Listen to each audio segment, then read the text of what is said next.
Jemaat yang terkasih, selamat pagi dan salam.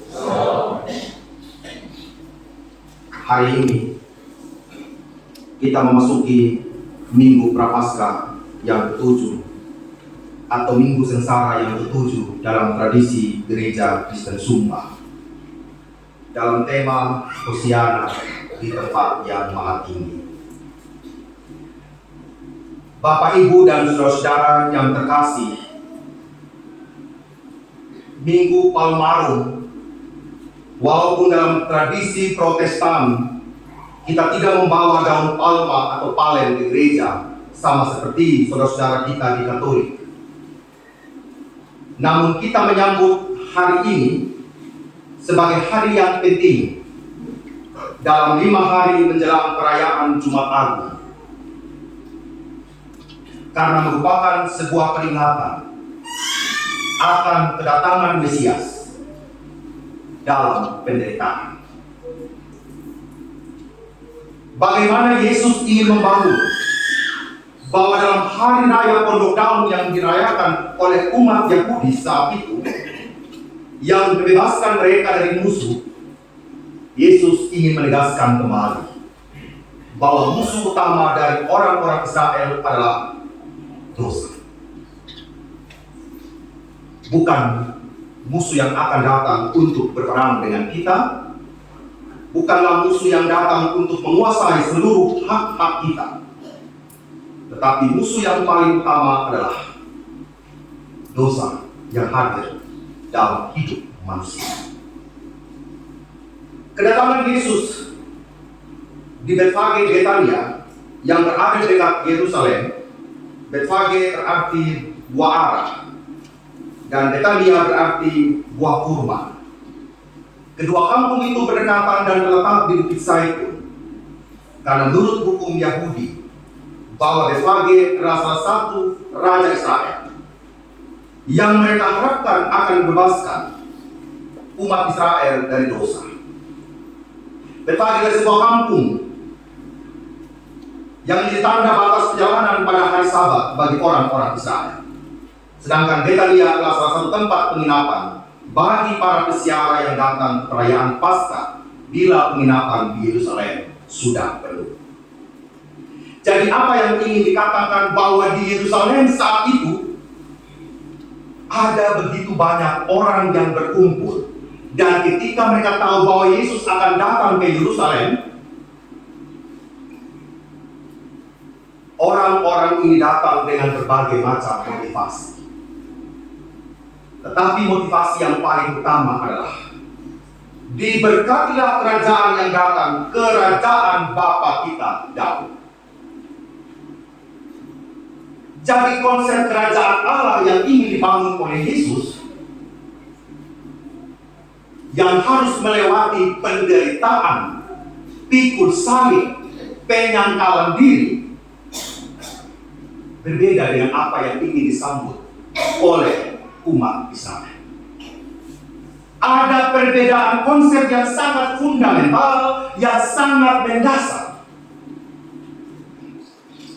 Kalau orang-orang Israel ini, itu kerajaan Israel zaman dulu pada zaman Raja Daud itu bertahta kembali, di mana bait Allah itu menjadi simbol kerajaan kehadiran Allah, di mana Yerusalem itu menjadi simbol kekuatan politik. Percaya kembali bahwa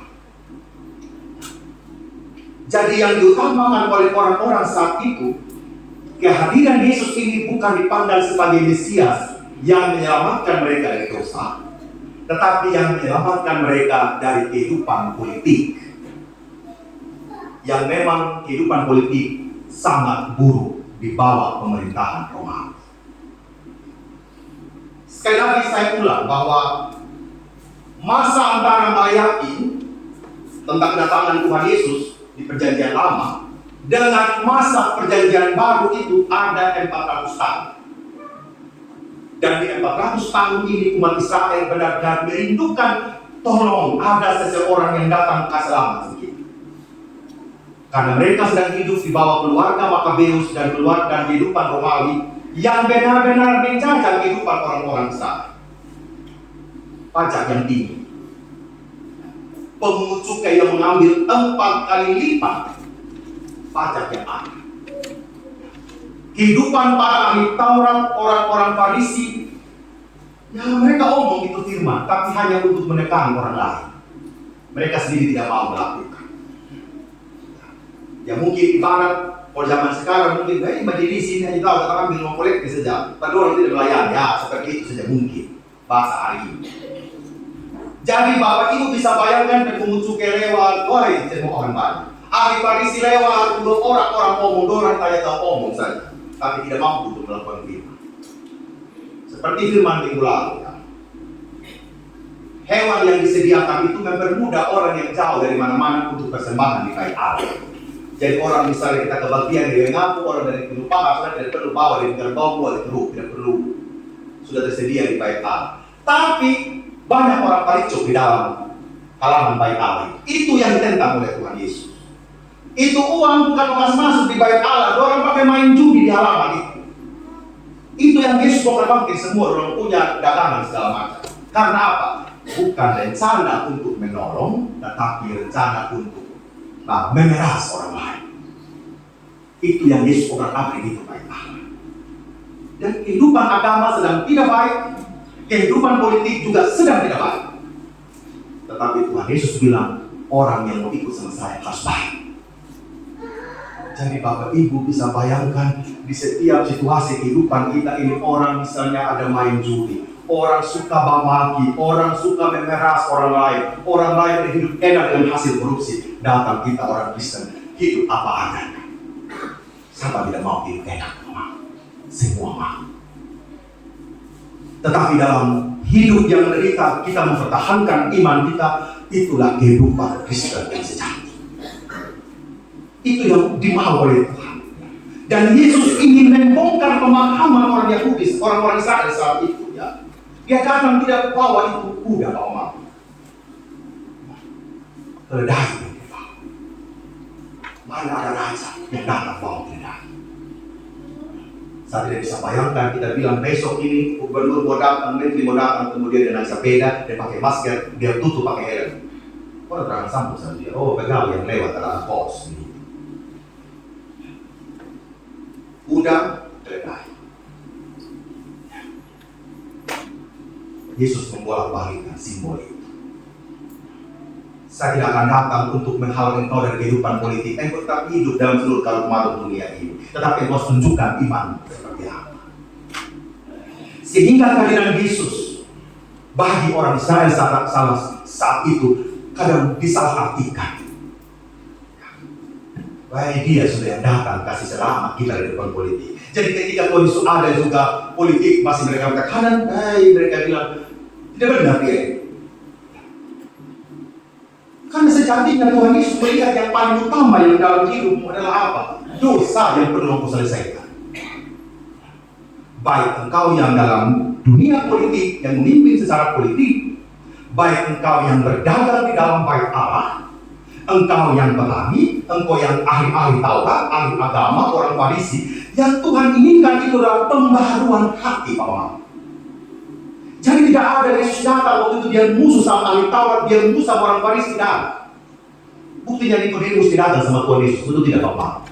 Dan Tuhan Yesus kasih jelas sama dia, apa yang perlu saya lakukan? Kehadiran kembali. Kalau Tuhan Yesus juga memarah sama orang Romawi, dia juga tidak mau sembuhkan. Itu pengawal Romawi punya Allah, dia tidak mau juga. Tapi Tuhan Yesus sembuhkan. Kalau Tuhan Yesus tidak suka sama tukang pemungut cukai itu si Matius ya, dia juga tidak mau datang Sakeus, dia juga tidak mau makan di rumahnya Sakeus. Jadi yang Tuhan Yesus katakan itu bagi Yesus semua secinta. Mau kau di kerajaan, mau kau di kehidupan politik, mau kau di kehidupan bisnis, mau kau di kehidupan pegawai pemungut cukai, mau kau petani gandum, mau kau petani anggur, mau kau ibu rumah tangga, mau kau janda dan segala macam, tetap saya cinta. Karena kebutuhan dari semua orang itu sama, yaitu pengampunan dosa. Ini prinsip. Sehingga apa yang ingin dikatakan pada minggu Palma ini yang pertama, dalam tema kita hari ini, Hosiana di tempat yang maha tinggi. Yang pertama, penegakan kembali harapan akan kehadiran Allah yang mampu untuk menyelamatkan umat Israel dari dosa. Sekali lagi, penegakan kembali harapan akan kehadiran Allah yang mampu untuk menyelamatkan umat Israel dari dosa. Ini prinsip yang kalau sudah keliru jalan, Tuhan Yesus bilang sangat kembali untuk dia paham. Saya datang ini bukan pimpin engkau pergi demo di pemerintah sana, tidak. Yang pertama yang harus engkau bersihkan itu, yang harus kau tegakkan kembali kau punya harapan bahwa kehadiran Allah sajalah yang mampu untuk memperbarui hidup bagi semua. Berita ini bukan hanya untuk rakyat jelata, tetapi untuk pemimpin agama, untuk pemimpin politik, untuk mereka yang sebagai nelayan, untuk mereka yang sebagai juragan ikan sari di Danau Galilea, untuk mereka yang punya bisnis gandum, untuk mereka yang punya bisnis anggur. Jangan salah, memang kehidupan saat itu sudah modern juga, dengan teknologi yang juga sudah luar biasa. Banyak orang kaya mengikuti Yesus dengan segala macam motivasi. Banyak juga orang miskin yang datang dengan segala macam motivasi. Tetapi Yesus ingin membangun kembali bahwa ada harapan yang harus membangun dalam iman.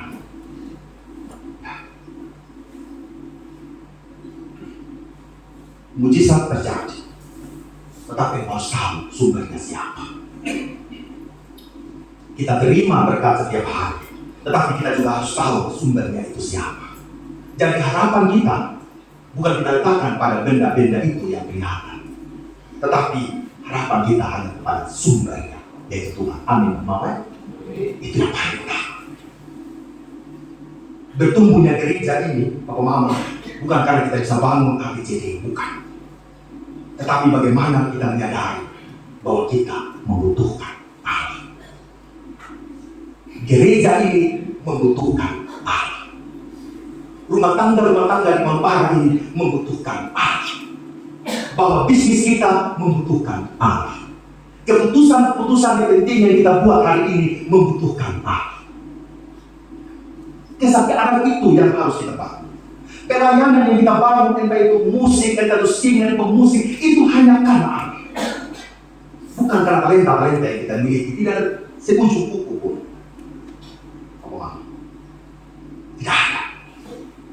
Kita harus menemukan Allah untuk semua hal yang kita bangun di dalam dunia. Kadang-kadang Papa Mama kita mengalami kebingungan rohani. Bingung kita mau melayani Tuhan atau mau melayani diri kita sendiri. Karena kadang-kala dalam kehidupan ritual dan spiritual kita sudah berbeda, Papa Mama. Ritual kita bisa datang duduk di gereja, tetapi sampai di rumah spiritual kita tidak mampu kita duduk seperti di gereja. Apalagi kalau sudah ketemu persoalan hidup. Hal yang kedua, penegasan kembali tentang indahnya kemuliaan itu dalam penderitaan dan kesederhanaan. Tegaskan kembali bahwa kemuliaan Tuhan itu hanya hadir melalui penderitaan dan kesederhanaan.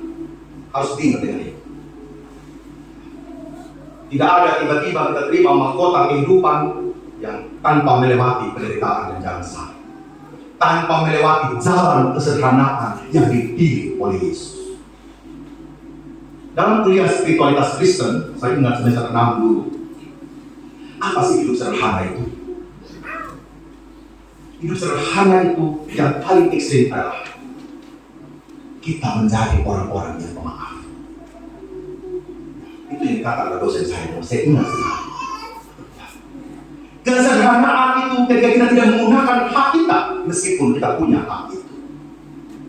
Papa Mama, kalau ada orang yang mau pukul sama kita sebenarnya balas. Tapi Tuhan Yesus bilang tidak. Kasih pipi kiri, kasih pipi kanan. Kedua-dua juga sudah tampak, kasih punya jidat kau urusannya. Kalau kau juga belum tumbang, dia tendang, kasih lagi kau punya ini apa, badan. Ini pelayanan, Pak Omar. Prinsip itu ingin dikembalikan oleh Tuhan Yesus. Bahkan ketika musuhmu datang, kalau dia suruh engkau jalan 1 kilo, kau jalan 2 kilo buat dia bilang. Kalau dia minta dia baju, kasih kau coba tanda kebesaran. Kasih semua, kalau bukan telanjang dia bilang. Ekstrim sekali, Pak Omar. Karena sebenarnya kemuliaan itu terletak di dalam penderitaan dan kesederhanaan.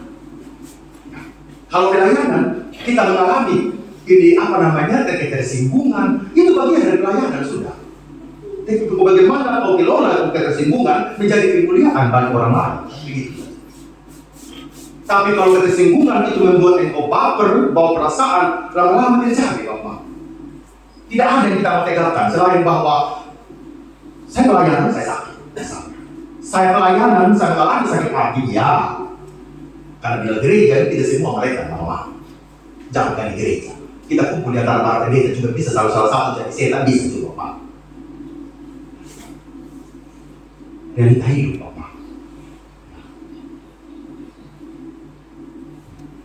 Kalau semua di gereja ada mereka, mungkin tidak ada majelis jemaat yang mengundurkan diri, tidak ada pendeta yang mengundurkan diri, tidak ada pendeta yang penanggalan jabatan, ini minggu ini dan minggu depan kita urus 2 orang pendeta, Pak. Yang sedang dalam umur. Karena di sana tempatnya sakit hati, tempatnya ketersinggungan. Tapi bagaimana kita menegaskan kembali dalam pribadi kita bahwa dengan maaf ada kemuliaan Tuhan. Dengan bertahan dalam pelayanan, saya sedang memberikan keteladanan. Betul tidak, Pak? Pak Mama yang senior misalnya tidak memberikan keteladanan kepada yang muda-muda pasti benci, orang saja yang lahir Kristen begitu. Oh, kita yang datang untuk lebih daripada itu. Terjadi, Pak. Jadi majelis jemaat kita yang tampil di depan ini menjadi teladan double-double, Pak. Bagaimana engkau menghadapi teman pelayanmu? Ini kalau di Uber ini sebentar ada yang lambat, ada yang datang cepat. Ini kalau tidak salah dari situ kita keluar dari grup itu bisa, Pak. Mau persiapan ada yang datang, ada yang tidak datang. Kalau tidak kesehatan tidak saling berkelahi grup juga, Pak. Tetapi saya pikir bukan itu kita punya concern di dunia. Kita punya concern di dunia bagaimana kemuliaan Allah itu hadir di tengah-tengah apapun yang kita. Dan Tuhan Yesus mau itu, Pak. Dia tidak mau kau ikut aku pada enak sedang hadapi menikmati dari mujizat, tidak, Pak. Mujizat itu ada pun ketika orang benar-benar berharap kepada Tuhan Yesus, menanti kehadiran Tuhan Yesus, berharap sekutunya sama Dia, baru mujizat terjadi, Bapak. Tidak tiba-tiba mujizat datang sama orang-orang tidak. Oh, tidak. Kita baca itu cerita kita. Ada percakapan iman yang terjadi di antara mereka. Bahkan perempuan Syro-Fenisia kalau kita baca, Bapak Mama, dia sudah sakit berapa tahun, 38 tahun ya, datang sama Tuhan Yesus. Tidak tiba-tiba dia sembuh lalu perempuan, tidak. Bahkan dia menyamakan itu perempuan maaf. Anjing dia bilang lebih mulia daripada engkau. Itu perumpamaan saja. Perempuan itu jauh, tidak apa-apa. Samakan dengan remah juga kayak orang kuku, tidak apa perempuan. Yang penting sih. Apa Yesus bilang pada perempuan itu? Kehidupan bersama dengan Tuhan tentang ketekunan. Tentang ketekunan. Dalam ketekunan ada kemuliaan. Ketika dalam pelayanan engkau sakit, Tuhan sedang memuliakan engkau. Ketika dalam pelayanan pun ada pergumulan, Tuhan sedang memuliakan engkau. Ketika dalam pelayanan ada kesakitan yang tidak sembuh-sembuh, Tuhan sedang memuliakan engkau. Dan itu yang ingin ditegakkan oleh Yesus. Hal yang ketiga, pembaharuan motivasi pelayanan harus dilakukan setiap saat. Yesus bilang, kamu ikut saya ke Galilea, kamu makan 5 roti dan 2 ikan, kamu lihat Bartimeus sembuh, kamu lihat orang lain makan 4.000 orang saya kasih, kamu lihat saya meredakan danau Galilea, kamu lihat para murid tangkap ikan yang banyak. Oh, itu semua hal yang besar. Tapi Tuhan Yesus bilang, stop. Motivasi engkau mengikuti aku bukan engkau lihat itu. Motivasi pelayananmu mengikut aku harus diperbaharui hari demi hari. Kita yang bekerja di kantor, kita yang menjadi pengerja, mungkin awal kita bekerja untuk saya dapat gaji. Tetapi rasa-rasanya bukan itu saya bekerja. Tetapi dalam perjalanan kita harus dibaharui bahwa saya bekerja karena Tuhan juga bekerja. Amin. Tuhan kerja dari hari Senin sampai hari Sabtu, dia kerja. Dia menciptakan dunia ini. Dia tidak leha-leha, dia tidak tidur. Dia menciptakan dunia ini. Tuhan bilang, baharui itu harus kau bangun setiap hari. Mungkin kita menikah, mungkin saya menikah misalnya, kita menikah hanya untuk kehidupan seks. Tuhan Yesus bilang, oh kalau kau weka bukan itu lagi, itu tidak apa-apa, sudah weka-weka, ya kan? Nah, oh tidak itu lagi. Mungkin dulu tidur kau hadap, sekarang kau barakan, contoh. Kita kontrol masing-masing. Mungkin sudah bisa tempat tidur.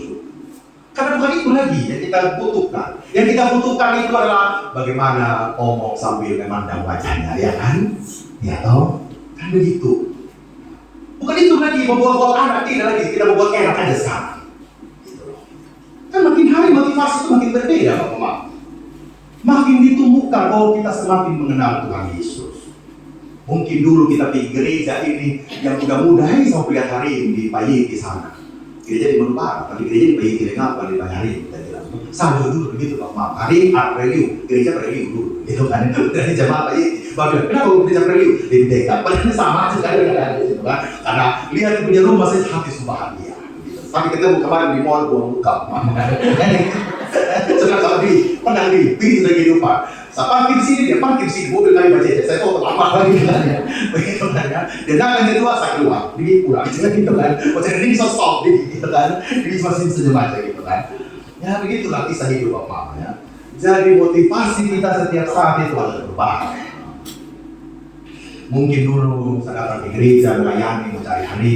Bukan itu lagi toh.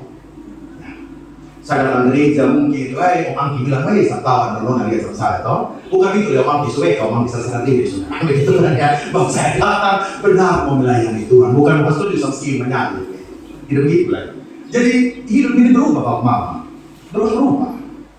Tidak bisa yang itu yang kita korek, tidak bisa lagi kita. Melayani di gereja juga begitu. Apalagi malam-malam ini, hari-hari kita umpan semua Om Angki gitu kan ya. Ini tergoda iman kita ini begitu kan ya.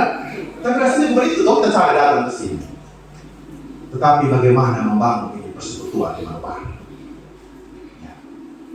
Kita adakan ini turnamen bukan mengatakan Manupara ini paling oke, sudah tidak ada Bapak. Di atas langit masih ada langit. Tapi yang kita mau tunjukkan adalah apa? Apakah jemaat ini memang menyatukan hati mereka dalam pelayanan? Itu yang pertama. Ya. Bukan untuk supaya tampil kita tidak ada Bapak. Supaya Pak Pendeta hebat, saya suka res bisa di Manupara, Pak. Saya yakin. Saya suka ibu kota, Pak. Tinggal di kota dan selain, Pak. Ya, saya pastor di tempat itu juga, Pak. Bukan saya Manupara, bukan di Tengah, tidak, Pak. Di sini saya miskin, Pak. Itu kan kita mau bercanda, Pak. Ini dari sentara mati, itu kan. Sentara mati tidak, Pak. Tidak ada. Pelayanan ini benar kalau kita tambahkan agenda pribadi kita. Betul, Bapak. Kita tambah kita panggil pribadi itu membuat mutu segala sesuatu, Bapak. Mau menyanyi, lihat di muka dia dan dia di muka, gitu kan? Iya toh. Udah kan gereja, di tempat pojok satu memang. Kalau tidak ada datang, gitu kan? Jadi bisa, Bapak. Harus dibaharui, baru. Ya.